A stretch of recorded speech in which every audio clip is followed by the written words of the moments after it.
నారా లోకేష్ గారు IT minister ఇప్పుడు కార్గనైజ్డ్ company గానీ, ఇతరితర ఐటీ కంపెనీలు గానీ ఇప్పుడు విశాఖకి చాలా ఎక్కువగా వస్తూ ఉన్నాయి. ఎలా అనిపిస్తుంది మీకు?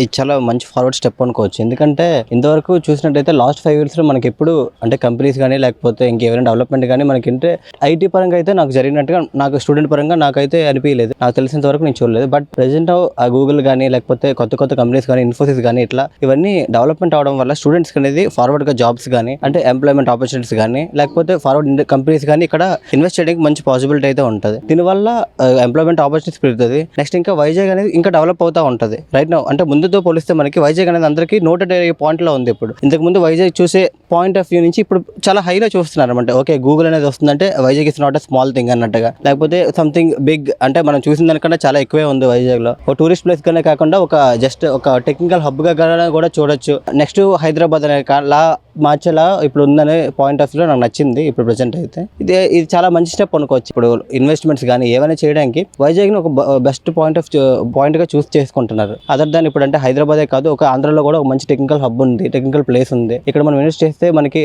ఆపర్చునిటీస్ తో పాటు పీపుల్ కూడా ఇంకా ఎక్కువ ఇంట్రెస్ట్ చూపిస్తారు. ఐటీ మినిస్టర్ నారా లోకేష్ గారు చంద్రబాబు నాయుడు గారు నిన్న శంకుస్థాపన కూడా చేశారు కార్గిల్ కంపెనీ. అదే 1000 మంది ఉద్యోగాలతో పాటు అక్కడ ఒక ప్లాట్ఫామ్ తీసుకొచ్చారని చెప్పుకోవచ్చు. దానివల్ల దాదాపు ఇప్పటికే 48,000 ఉద్యోగాల వరకు ఇక్కడ ఏర్పడుతుంది. అంటే ఇదే కంపెనీకి ఎలా అనిపిస్తుంది?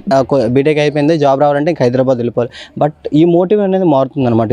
ఇప్పుడు చూసినట్టయితే ఓకే, హైదరాబాదే కాదు, మనకి ఇప్పుడు వైజాగ్ ఉంది. వైజాగ్ ఒక ల్యాండ్ మార్క్ ఉంది. అంటే మనం వెళ్ళి ఎక్కడో ప్లేస్ అవ్వాల్సిన అవసరం లేదు. మనం టెక్నికల్ నాలెడ్జ్ ఉంటే, లేకపోతే మనకు టెక్నికల్ సపోర్ట్ ఉంటే మనం ఇక్కడే ప్లేస్ అవ్వచ్చు. అంటే మనం ఇక్కడే ల్యాండ్ అవ్వచ్చు జాబ్. మనకి అక్కడి వరకు వెళ్ళాల్సిన అవసరం లేదు. మనం ఓన్ నేటివ్ లో అంటే అదర్ దాన్ ఇంకో స్టేట్కి వెళ్ళే కన్నా మన నాలెడ్జ్ మన స్టేట్కి ఉపయోగ అయితే అది చాలా బెటర్ థింగ్ కదా. ఇంకా అంటే నేటివ్ స్టేట్ లో ఇంకా అట్లా ఆలోచిస్తున్నట్టయితే Vizag is the best point of view present లో.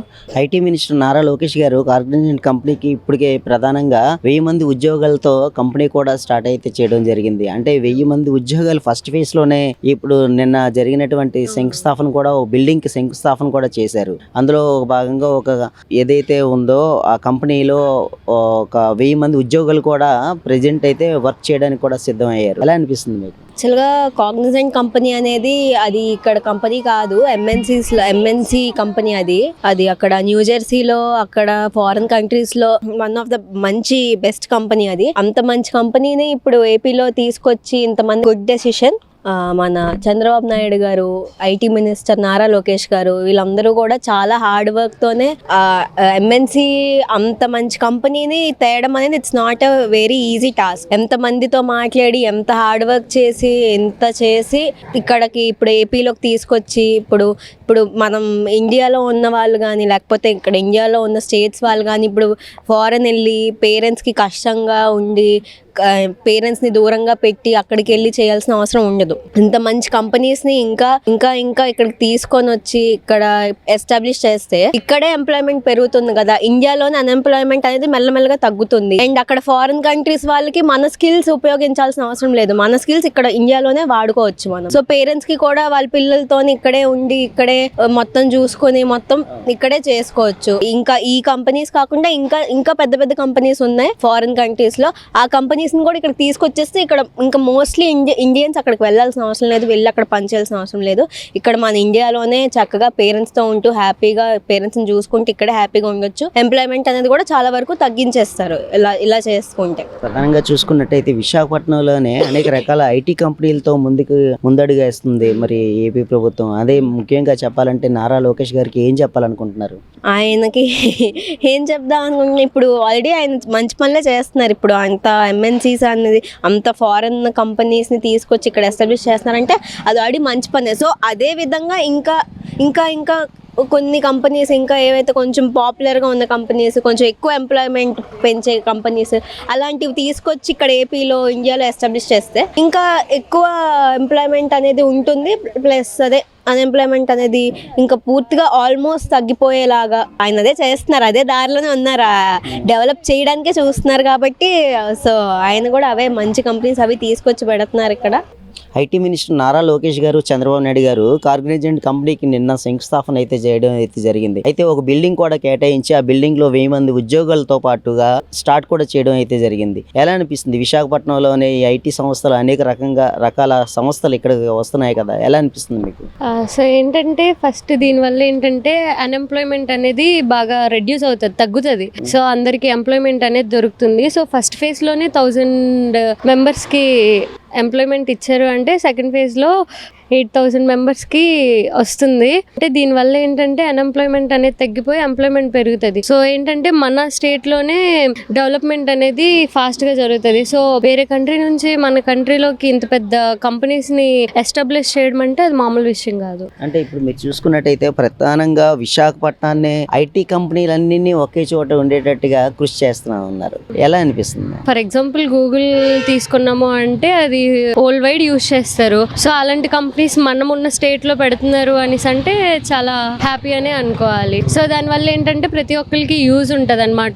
బీటెక్ చదివిన వాళ్ళు, డిగ్రీ చదివిన వాళ్ళు ఉన్నారు అంటే వాళ్ళందరూ ఆ డిగ్రీ అయిపోయిన తర్వాత, రివీల్ అయిపోయిన తర్వాత, వాళ్ళు గ్రాడ్యుయేషన్ పూర్తి చేశాక చాలా అన్ఎంప్లాయ్మెంట్ లో ఉన్నారనమాట. సో దానివల్ల ఏంటంటే ఇలాంటి వాటి మీద నాలెడ్జ్ అనేది ఎక్కువ వస్తుంది. అండ్ మోర్ ఓవర్ వాళ్ళకి కూడా ఎకనామిక్ గా వాళ్ళు స్ట్రాంగ్ గా ఉంటారు, వాళ్ళకి కూడా ఎంప్లాయ్మెంట్ అనేది దొరుకుతుంది. అంటే ఇప్పుడున్న పరిస్థితిలో నారా లోకేష్ గారు ఎంతో కృషితో ఈ ఐటీ కంపెనీలు తీసుకొస్తూ ఉన్నారు. నారా లోకేష్ గారికి ఏం చెప్పాలనుకుంటున్నారు మీరు? ప్రతి ఒక్క స్టేట్ కి ఒక ఎడ్యుకేటెడ్ పొలిటీషియన్ అనేది చాలా ఇంపార్టెంట్. సో నారా లోకేష్ గారు చాలా వెల్ ఎడ్యుకేటెడ్ కాబట్టి ఆయన యొక్క thinking, way of thinking towards the state అనేది చాలా బాగుంది. కాబట్టి ఇలాంటి డెవలప్మెంట్స్ అనేవి ఇంకా జరుగుతాయి అనేసి ఆశిస్తున్నాను అనమాట నేను.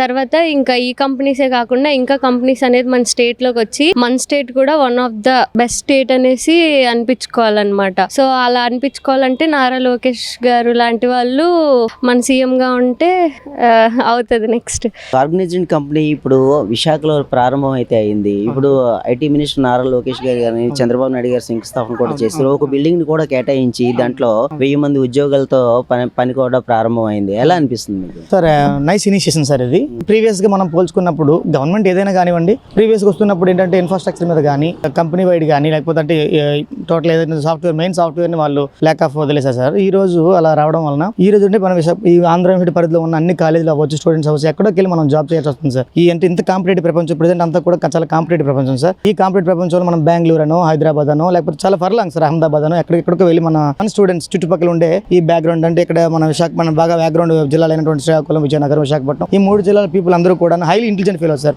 కాకపోతే వాళ్ళకు ల్యాక్ ఆఫ్ ట్రైనింగ్ నాలెడ్జ్ కానీ, లేకపోతే ఇంటర్న్షిప్స్ కానీ ప్రొవైడ్ లేకపోవడం వలన, టెక్నికల్ నాలెడ్జ్ తక్కువ ఉండడం వలన వీళ్ళందరూ కూడాను ఎక్కడికో వెళ్ళి ప్రత్యేకించి ట్రైనింగ్ తీసుకుని హైదరాబాద్లో డబ్బులు కొన్ని లక్షలు పెట్టి ఖర్చు పెట్టుకుని బయటకు వెళ్ళాల్సి వస్తుంది. ఈ రోజు ఈ ఇనిషియేషన్ తీసుకోవడం వలన మన లోకల్ రీజన్ అవ్వచ్చు, లేకపోతే ఈ ల్యాండ్ ఎక్వైర్మెంట్స్ కావచ్చు, మనకు కొంత గవర్నమెంట్ అనేది కొంత ప్రొవిజన్ కల్పించిందండి. ఇలాంటి కాగ్నిజెంట్ చాలా పెద్ద సార్, వరల్డ్ వైడ్ చాలా పెద్ద సంస్థ. ఈ గూగుల్ డేటా సెంటర్ కానీ, టీసీఎస్ కానీ, ఈ మన ఎన్డీఏ గవర్నమెంట్ ఇప్పుడు వచ్చిన కొత్త గవర్నమెంట్ లో ఈ విధంగా అప్కమింగ్ రోజుల్లో కూడా తీసుకురావడం వల్ల చాలా బెటర్ బెనిఫిట్స్ వస్తాయి. స్టూడెంట్స్ కూడా నియర్ బై తక్కువ కాస్ట్ తో స్టార్టింగ్ ఏ కంపెనీ అయినా సరే 35,000 to 40,000 మాత్రమే మనం ప్రొవైడ్ చేయగలుగుతాం సార్. ఎవరికైనా సరే లెటర్ ఆన్ పెరుగుతున్నాయి. ఈ 35,000-40,000 మనం ఎక్కడికో దూరం వెళ్ళి ఫర్లాంగ్ వెళ్ళి మనం సర్వే అవ్వడం చాలా కష్టం సార్. ఈ రోజు మనం విశాఖపట్నంలో ఒక 1000 సార్, అక్కడ 1000 మెంబర్స్ సార్, 2000 మెంబర్, 3000 మంది మ్యాటర్ కాదు సార్, 500 మంది అవనియండి. రేపొద్దున అప్కమింగ్ గా అంటే మన లోకల్ స్టూడెంట్స్ కి ఏయూ పరిధిలో ఉన్న స్టూడెంట్ అందరికీ కూడా they have to provide internship sir. 3 months and 4 months వాళ్ళు ఏంటంటే అప్కమింగ్ స్కిల్స్ డెవలప్ అవుతాయి. ఎర్లీగా వాళ్ళు పొజిషన్స్ లోకి వెళ్ళడానికి కూడా అవకాశం ఉంటుంది సార్. మినిస్టర్ నారా లోకేష్ గారికి ఏం చెప్పాలనుకుంటున్నారు? అంటే విశాఖలో ఎంతో ప్రారంభమైనటువంటి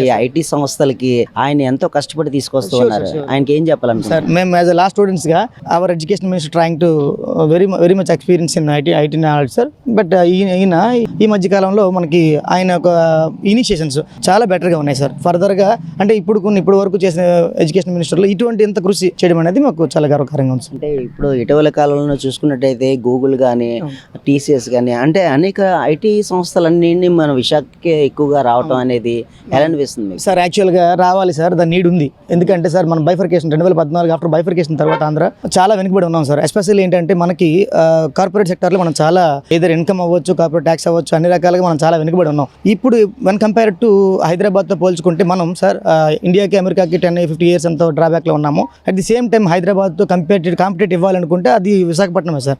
సెలెక్టివ్ సిటీ విశాఖపట్నం మాత్రమే ఆ స్థాయి ఉంది సార్. విశాఖపట్నం మన ఆంధ్రాలో, ఈ ఉత్తరాంధ్రలో ఎస్పెషల్లీ విశాఖపట్నం మాత్రమే హైదరాబాద్తో కాంపిటీషన్ ఇచ్చగలిగే క్యాపబిలిటీ ఉంది. That's why they have to select Visakhapatnam IT city, IT capital in Andhra.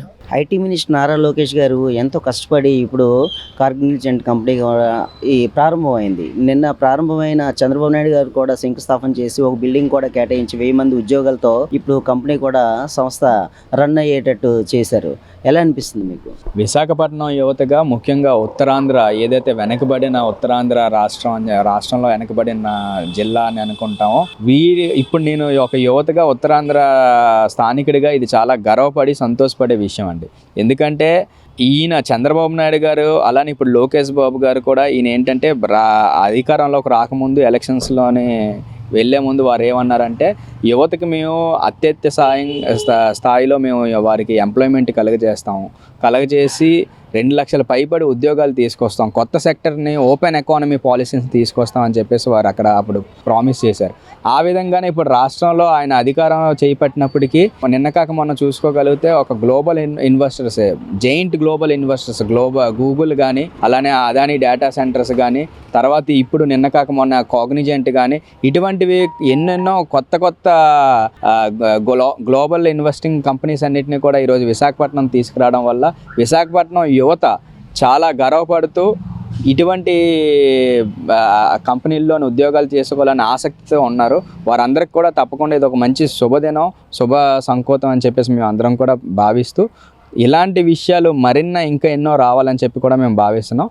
Chandrababu Naidu గారు ముఖ్యంగా ఆయన ఒక ఎకానమిస్ట్ అండి. ఆయనకి తెలుసు ఏ సెక్టర్స్లోని, ఏ ఇండికేటర్స్లోని ఆర్థిక వ్యవస్థను డెవలప్ చేయొచ్చు అని. ఆయన ఒక బీకాన్ కూడా. ఎందుకంటే ఒక ప్రూఫ్ ఆఫ్ ఎగ్జాంపుల్గా మనం హైదరాబాద్ని చూసుకోగలుగుతున్నాం. ఈరోజు హైదరాబాద్ గ్లోబల్లోని వన్ ఆఫ్ ది బెస్ట్ సిటీగా ఈరోజు తీర్చిదిద్దారు. దానికి ఎవరు దాన్ని ఎవరు చేపట్టారంటే అది చంద్రబాబు నాయుడు గారు. ముంబై ఏ విధంగా మనకి పశ్చిమ వైపు ఆర్థిక రాజధానిగా మనం దేశవ్యాప్తంగా చెప్పుకోగలుగుతున్నాం, అలానే తూర్పు వైపుకి వచ్చేటప్పటికి విశాఖపట్నానికి ఆ పొటెన్షియాలిటీ ఉంది, ఆ గ్లోబల్ కనెక్టివిటీ ఉంది. అలానే ఇక్కడ స్కిల్డ్ యూత్ అండ్ ఎవరైతే లేబర్ ఉన్నారో వాళ్ళు కూడా ఉన్నారు. కాబట్టి ఇటువంటి పొటెన్షియాలిటీస్, క్యాపబిలిటీస్ ఉండే సిటీని మళ్ళీ దేశవ్యాప్తంగా ఒక మంచి రాజధానిగా, ఆర్థిక రాజధానిగా తీర్చిదిద్దారని చెప్పి వాళ్ళందరూ కూడా కృషి పడుతున్నారు. ప్రభుత్వం ఇలాంటి కృషికి మేమందరం కూడా యువతగా వారికి ఎప్పుడూ మద్దతు తెలుపుతూ ఇలాంటి మరింత మంచి డెవలప్మెంట్ ప్రోగ్రామ్స్తో ముందుకు వస్తుందని చెప్పి మరీ ఆశిస్తాం. అంటే ప్రభుత్వం చేసే తీరు పట్ల మనం చూడగలిగితే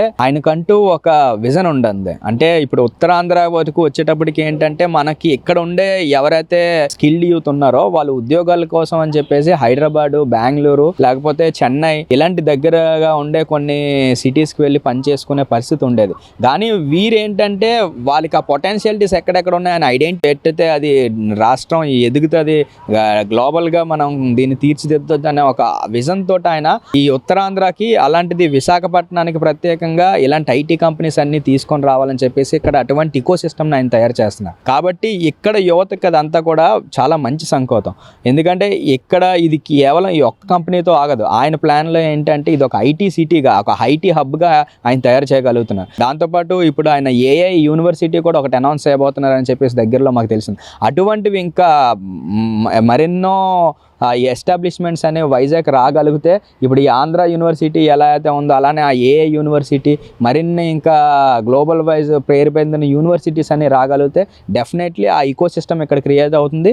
విశాఖపట్నం అనేది డెఫినెట్లీ ఒక కొత్త ఆర్థిక రాజధానిగా భారతదేశానికి ముంబై తర్వాత కొత్త ఆర్థిక రాజధానిగా ఇది తీర్చిదిద్దుతారని చెప్పి మేము అందరం కూడా ఆశిస్తున్నాం.